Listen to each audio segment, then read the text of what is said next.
Hey guys, Brian Colorado Camperman here. Just wanted to do a quick review on camping at Winter Park, Colorado.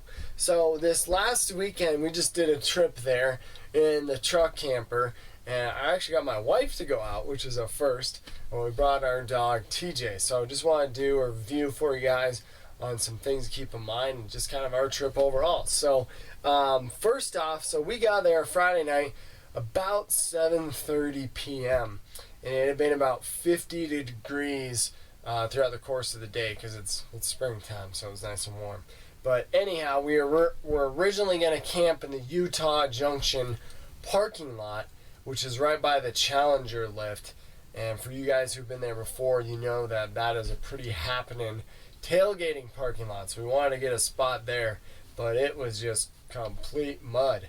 And since we had TJ with us, we didn't want him tracking a bunch of mud in the camper and whatnot. So we decided to go to the Rollins Pass parking lot, which is a little ways up the road. But so yeah, you can camp anywhere on the Mary Jane side of things. There's, I think, 4 or 5 dirt parking lots there, and you can camp in any of them.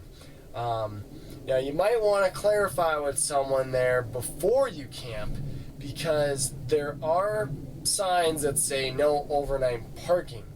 They don't say any no overnight camping, they just say no overnight parking.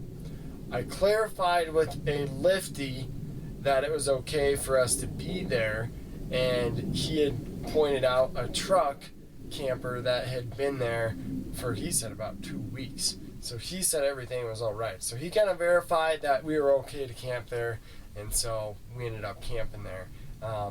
Again, you can only camp on the Mary Jane side, not on the Winter Park side, because there's no lots over there to camp in, or any dirt lots, that is. So, yeah, so we spent the night at the Rollins Pass parking lot. It was a great spot, real nice and secluded, and it actually felt like we were camping, which is pretty sweet.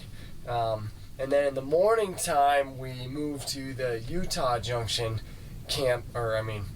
parking lot, and we tailgated there. So we moved over there probably about 7 a.m., and my buddy just got engaged, so we had a nice tailgate party, and we're snowboarding and there all day hanging out. So truck camper worked out perfect for it, and it was a lot of fun. So so just some things to keep in mind if you do decide to park there or camp there.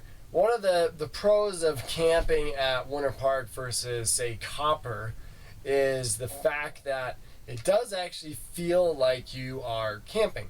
You're in areas where there's little to no traffic, and you can camp by the trees and stuff, and it feels like you're camping, which is pretty sweet.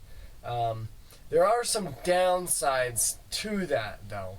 One of them is that there's no restrooms that are open. So in the Utah Junction parking lot, there is a restroom that is open during normal lift hours, and I think maybe like an hour before they open, an hour after, but that's it.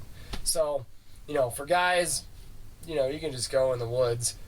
Gals, it's a little more difficult, and if you gotta go number 2, it's a little more difficult. So, if you do have a porta potty or a restroom in your camper, that's really the ideal situation.